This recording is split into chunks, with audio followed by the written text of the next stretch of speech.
9:30 গাড়ি চলা স্টার্ট হয়ে গেছে, লোকরাও মর্নিং ওয়াক করছে। অনেক দিন এইরকম সকালে বেরোয়নি, তাই জন্য আজকে একটু বেশি ভালো লাগছে। কি দারুণ লাগছে না চারপাশটা, দেখো আকাশটা দেখতে পাচ্ছেন, এখনো চারিদিকে আমাদের রাত্রির আলো জ্বলছে। কেমন আছেন আপনারা? সাবধানে থাকবেন, আর যারা আমার ব্লগগুলো দেখেন বেশি বেশি করে দেখবেন। হ্যাঁ, যাচ্ছি মহালক্ষ্মী মন্দির। গুড মর্নিং এভরিওয়ান, শুভ সকাল। আজকে এখান থেকে ব্লগটা স্টার্ট করছি। ঘড়িতে বাজে এখন 6:15।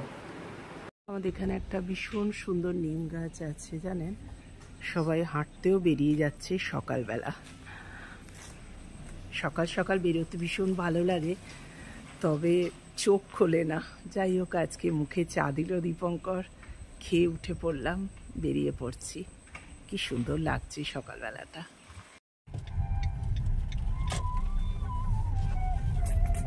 সূর্যটা উঠছে, দেখো কি সুন্দর না, আবার গাছের ফাঁকে লুকিয়ে পড়ছে।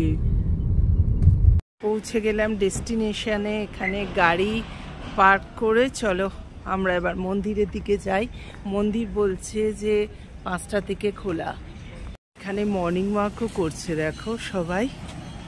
যাই হোক, মন্দিরের বুঝতেই তো পারছো, এখানে দেখেই বোঝা যাচ্ছে যে মন্দিরে চলে এলাম পদ্মফুল। এখানে নিয়ম হচ্ছে পদ্মফুল দেয়ার আর কি মহালক্ষ্মীকে।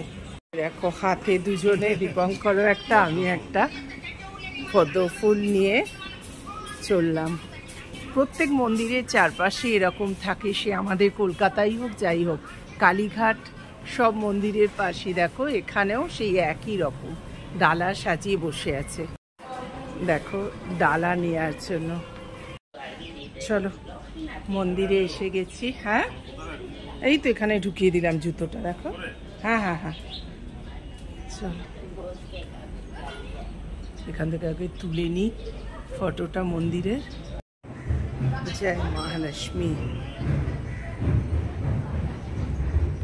বলছে 5টা থেকে খুলে যায় মন্দির।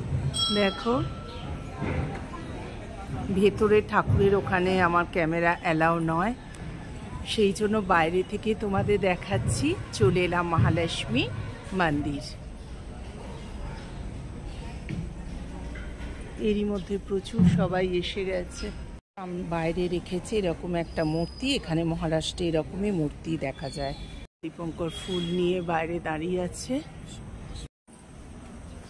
বাইরে থেকে দেখাচ্ছি বন্ধুরা, আর ভেতরে অ্যালাউ নয়।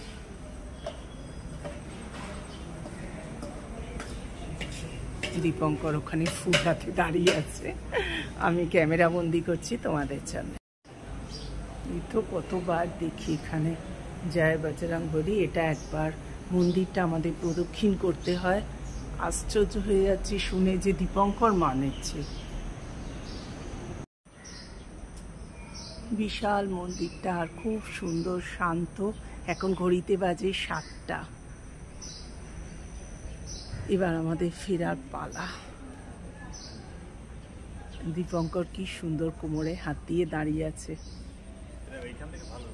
এখান থেকে দেখা যাচ্ছে, হয়ে গেছে 5বার মতো এসেছি।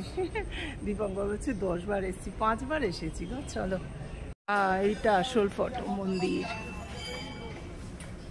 হয়ে গেল পুজো দেয়া, এবার বাড়ি ফিরছি বন্ধুরা। ঘড়িতে এখন বাজে 8টা। একদম সকাল সকাল পুজো দিয়েছি। আজকে জানতে পারলাম মন্দির খোলে কিন্তু হ্যাঁ সকাল 5টায়। খুব সুন্দর পুজো দিলাম। এবার বাড়ি ফিরে দেখি কি করি। দীপঙ্কর বললো হ্যাঁ পেট্রোলের অ্যালার্ম এসে গেছে, গাড়ি তো নিয়ে নেওয়াই ভালো না, তাই জন্য আমরা একটা পেট্রোল পাম্পে দাঁড়িয়ে একটু পেট্রোল নিয়ে নিচ্ছি গাড়ির। এরপর নিয়ে নিলাম বিকানি থেকে কিছু মিষ্টি। মিষ্টি দোকানটা কিরম সাজিয়েছে দেওয়ালিতে, দেখো দারুণ না। এবার বাড়ি ফিরে যাচ্ছি। বাড়ি ফিরে চলে এলাম, প্রচণ্ড খিদে পেয়েছে। কি বানাবো, পাউরুটি ছিল, তাই জন্য আলু সেদ্ধ করে ধনেপাতা কাঁচা লঙ্কা পেঁয়াজ দিয়ে দেখো পাউরুটির খাবার বলি, জল খাবার এইরকমভাবে বানিয়ে নিচ্ছি। ভীষণ খিদে পেয়েছে আমাদের। আমাদের জল খাবার রেডি, ব্রেকফাস্ট করে আগে খেয়ে নিই, তো এখানেই রাখছি বন্ধুরা, আজকের মতো ব্লগটা এখানেই শেষ করছি। ভালো থেকো, সুস্থ থেকো, সাবধানে থেকো, নিজের দিকে নজর দিও। টাটা। সাবস্ক্রাইব করে দেবে প্লিজ, কাবেরী জীবন কথা দেখতে ভুলবে না। আর বড় করলাম না ব্লগটা।